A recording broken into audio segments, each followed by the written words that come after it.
మా తెలుగు తల్లికి మల్లెపూ దండ ఉండగలరా అవును అనకుండా అమ్మ భాషకు అభిషేకం. అదే కథా ప్రాంగణం ఆశయం. అమ్మ ప్రేమ ఎంత అచ్చమైనదో, చిన్నారి బోసినవ్వు ఎంత స్వచ్ఛమైనదో తెలిసిన చిన్న తరంగం మన కథా ప్రాంగణం. మంచి తెలుగు కథలతో మీ ఆశీస్సుల అక్షతల్ని సొంతం చేసుకుంటూ ముందుకు సాగే నా విన్నపం ఒక్కటే, సబ్స్క్రైబ్ చేయండి, మీ ఆత్మీయులకు షేర్ చేయండి. కథా ప్రాంగణం. స్నేహం అంటే ఆనందంగా ఉన్నప్పుడు చేతులు కలపడం కాదు, నువ్వు కష్టాల్లో ఉన్నప్పుడు చేయూత అందించడం. మంచి స్నేహితులు ఆకాశంలో చుక్కల్లాంటి వాళ్ళు. వెలుగులో ఉండరు, కానీ చీకటిలో మాత్రం కనిపిస్తారు. దాంపత్యం అంటే కలిసి ఉండడం కాదు, కలిసి బ్రతకడం. అలా బ్రతకలేని నాడు అది బ్రతికే కాదనుకోవడం. అణువుగా కడుపులో అడుగుపెట్టిన నువ్వెలా ఉంటావో తెలీదు. నీ పేరు, నీ తీరు, నీ గొంతు ఎలా ఉండబోతుందో తెలీదు. రేపు నువ్వేమవుతావో, ఏమి ఒరగబెడతావో తెలీదు. అయినా ఎంత ప్రేమని, నువ్వు గర్భగుడిలో గోవిందుడివని నీ గురించి కలలు కంటూ, పొట్టలో ఉన్న నువ్వు పొత్తిళ్లలోకి వచ్చే క్షణాల కోసం ఎదురు చూస్తూ, ప్రాణాలు తీసే పురుడికి సిద్ధపడి, రేపు నేను ఉంటేనేమి పోతేనేమి బిడ్డని కంటే చాలదు అని నీకు జన్మనివ్వడానికి, తను జన్మ చాలించడానికి సైతం సిద్ధపడే ప్రాణి పేరే అమ్మ. ఆడది పెళ్లి కోసం మగాన్ని అంగీకరిస్తుంది, మగాడు ఆడదాని కోసం పెళ్లిని అంగీకరిస్తాడు. స్నేహం అంటే ఆనందంగా ఉన్నప్పుడు చేతులు కలపడం కాదు, నువ్వు కష్టాల్లో ఉన్నప్పుడు చేయూత అందించడం. పురుషుడి జీవితంలో ప్రేమ ఒక భాగం, కానీ స్త్రీకి ప్రేమే జీవితం. మొన్నటిదాకా నేను ఈ ప్రపంచంలో ఒంటరినే, కానీ ఇప్పుడు నువ్వు పంచుతున్న ప్రేమతో నువ్వే నా ప్రపంచానివైపోయావు. నీ కత్తివేటు నా గుండెల్లో దిగినా కానీ అందుకు నేను బాధపడ్డం లేదు ప్రియా. కన్ను మోస్తున్న ఈ చివరి క్షణాన కుమిలిపోతున్నాను. నా ఎదలో పదిలంగా దాచుకున్న నీ రూపానికి ఎక్కడ గాయమైందో అని. నేను కన్ను మోసినా గాని నా కనురెప్పలు తెరుచుకునే ఉంటాయి నేస్తం. ఎందుకంటే బ్రతికినంతకాలం నీకోసం నిరీక్షించడంతోనే సరిపోయిందిగా ప్రతి క్షణం. ప్రపంచంలో పెద్ద ఫూల్ ఎలా ఉంటాడో తెలుసుకోవాలి అంటే వెతకాల్సిన పని లేదు, జస్ట్ అద్దం ముందు నిలబడితే చాలు. నిన్ను చూశాకే నేను మొదలయ్యాను, మరణంతో తప్ప నేను ముగిసిపోను. కాలిపోయిన మన ప్రేమ కథలో రాలిపోయిన నా కోసం ఎందుకమ్మా కన్నీరు? నీ తలుపుల వాకిట నిలబడి ఉన్నాను, నీ కనుకొలుకుల నిలిచిన నీటి పొట్టుగా బ్రతికే ఉన్నాను. చిందించకమ్మా కన్నీరు, ఇసుకలో పడితే ఇంకిపోతాను. నీ వల్ల ఒకరు కన్నీరు కారిస్తే అది పాపం, నీకోసం ఒకరు కన్నీరు చిందిస్తే అది ప్రేమ. భర్త కోసం ఎన్నో పూజలు వ్రతాలు చేసే ఆడది తన భర్త చేయాలనుకునే ఒకే ఒక్క వ్రతం ఏకపత్ని వ్రతం. ఈ ప్రపంచంలో అతి దారుణమైన ఆశావాది ఎవరంటే ఈఫిల్ టవర్ మీద నుంచి పడుతూ కూడా అబ్బో నేల ఇంకా చాలా దూరం ఉంది, అందాక కునికేద్దాం అనుకునేవాడు. నీ ప్రేమలో నేను గెలిచానేమో కానీ నీ ఆలోచనలతో అనుక్షణం ఓడిపోతూనే ఉన్నాను. కానీ అదేం చిత్రమో, అలా ఓడిపోవడమే బ్రతుగ్గా మార్చుకోవాలనిపిస్తోంది. మగాడికి పెళ్ళయ్యేదాకా తెలీదు ఆనందం అంటే ఏంటో. పెళ్ళయ్యాక తెలిసింది కానీ పాపం అప్పటికే ఆలస్యమైంది. కష్టం ఎలా బ్రతకాలో నేర్పిస్తుంది, నష్టం ఎవరిని నమ్మకూడదో తెలియచెబుతుంది. గెలుపు ప్రపంచానికి నిన్ను పరిచయం చేస్తుంది, ఓటమి నీకు ప్రపంచాన్ని పరిచయం చేస్తుంది. అసమర్థుడు వచ్చిన అవకాశంలో సమస్యని చూస్తాడు, సమర్థుడు సమస్యని అవకాశంగా మార్చుకుంటాడు. ప్రపంచంలో పెద్ద యోధుడు అంటే ఎందరినో ఓడించినవాడు కాదు, తన మీద తాను గెలుపు సాధించుకున్నవాడు. ప్రేమ ప్రేమ, నువ్వు సృష్టిని వివరించే వేదానివా, విషాద కావ్యాల కోసం పుట్టిన వేదనవా? నిజమైన గెలుపు అంటే కోరింది సాధించుకోవడం కాదు, పొందాల్సింది పోగొట్టుకున్నా తట్టుకుని నిలబడ్డం. నేను పోయినా గాని నా రూపం నీ మధ్యలో పదిలంగా ఉన్నప్పుడు నేను నీతో ఉన్నట్టేగా ప్రియా. ఇది శిక్షో పరీక్షో నాకు తెలియదు, కానీ నువ్వు ఓడానని బాధపడకు. నా కట్టె కాలి బూడిద అయితేనేం మరణం లేని మన ప్రేమ సాక్షిగా మరుభూమి నుంచి ధూళి రేణువుగా పైకి లేస్తాను. ఆయువు తీరిన నేను వాయువులా పైనుంచి నిన్ను చేరాక సంబరంగా వాలి నా రాణి పాదాలకి పారాణి నవ్వుతాను. నిన్ను గెలిపించిన సంతృప్తితో అమ్మ ప్రేమ, ఈ జన్మకి ఇది చాలు అనుకుంటూ మరుజన్మ కోసం ఎదురు చూస్తాను. నీ ఆశ ఆకాశం వైపు చూడమన్నా గాని నువ్వు నిలబడింది నేల మీదే అన్న విషయం మరచిపోకు. పెళ్లికి ముందు అతడు ఆమెను బంగారం అని పిలిచేవాడు. వాళ్ల పెళ్ళయింది. ఆమె ఒంటి మీద బంగారం మాయమైంది. అతని పిలుపు దూరమైంది. అతని చిరునామా మారిపోయింది. అప్పుడు అర్థమైంది, అతను పిలిచింది తనను కాదని, అతను ప్రేమించింది బంగారాన్ని అని.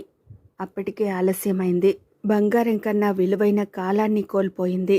What to do, what not to do. సమాజానికి కావలసింది తమ విజయాల గురించి చెప్పే వ్యక్తులు కాదు, విలువలు పాటించే వ్యక్తులు. ప్రేమకి ముగింపే తప్ప మరణం లేదు. ఆ ముగింపుకి కారణం పెద్దల ఏవగింపు, ప్రేమికులకు లేని తెగింపు. ఎగిరే పక్షులు ఎదురుగాలి వీస్తున్నా వెనక్కి మరలవు. ఉరికే నదులు కొండలు అడ్డొచ్చినా అలసటతో ఆగవు. ఇవేగా మనిషికి ప్రకృతి ఇచ్చిన మౌన సందేశాలు. నేను సృష్టికి శ్వాసనే తప్ప నాకు భాష లేదు అంటుంది ప్రేమ. ఆ ప్రేమే శిలని కరిగిస్తుంది, నిప్పుకి నేస్తమవుతుంది, తనను ధ్యానిస్తే దైవమవుతుంది. కాబట్టే ప్రేమ కవుల చేతుల్లో కావ్యమయ్యింది. తెలివైన భార్య కట్టుకున్నవాడితో కయ్యానికి కాలు దువ్వదు. సమయం చూసి లేని సింహాసనం మీద కూర్చోబెట్టి నువ్వు రాజువయ్యా మహారాజువయ్యా అని స్తుతిస్తూ ఆనక అతడిని తన సామంతరాజుగా మార్చుకుంటుంది. నీ అనుమతి లేకుండా నిన్నెవరూ అవమానించలేరు. ప్రతిఘటించలేని నీ మౌనం ఎదుటి వ్యక్తికి అనుమతి ఇవ్వడమే. కడుపులో తన్నావని నిన్ను కనకుండా ఉంటుందా? రేపు ఎదిగిన నువ్వు ఎదపై తన్నినా నిన్ను కడుపులో దాచుకుంటుంది. అమ్మతనం అంటే అదే మరి. ప్రశాంతంగా ఉండాలి అంటే సంతోషంగా ఉన్నప్పుడు వాగ్దానాలు చేయకు, కోపంగా ఉన్నప్పుడు సమాధానాలు చెప్పకు, నిరాశలో ఉన్నప్పుడు నిర్ణయాలు తీసుకోకు. మంచి భార్య బంగారాన్ని కాదు, బంగారం లాంటి భర్తను కోరుకోవాలి. మరిచిపోకు చెల్లి, సీత లాంటి మహాసాధ్వి కూడా భర్తకి దూరమైంది బంగారు లేడి కోసం ఆశపడ్డాకనే. లౌక్యం తెలిసిన భర్త భార్యకి నచ్చినట్టు మాట్లాడతాడు. ఆనక భార్య చెప్పేది నచ్చకపోయినా చచ్చినట్టు వింటాడు. దాంపత్యంలో ఎంత గొడవ పడ్డా కానీ అసలు గొడవ ఎక్కడ మొదలైందో తెలిసిన భర్త, ఎక్కడ ముగించాలో తెలిసిన భార్య ఉంటే ఆ దాంపత్యానికి ఏ ఢోకా లేనట్టే.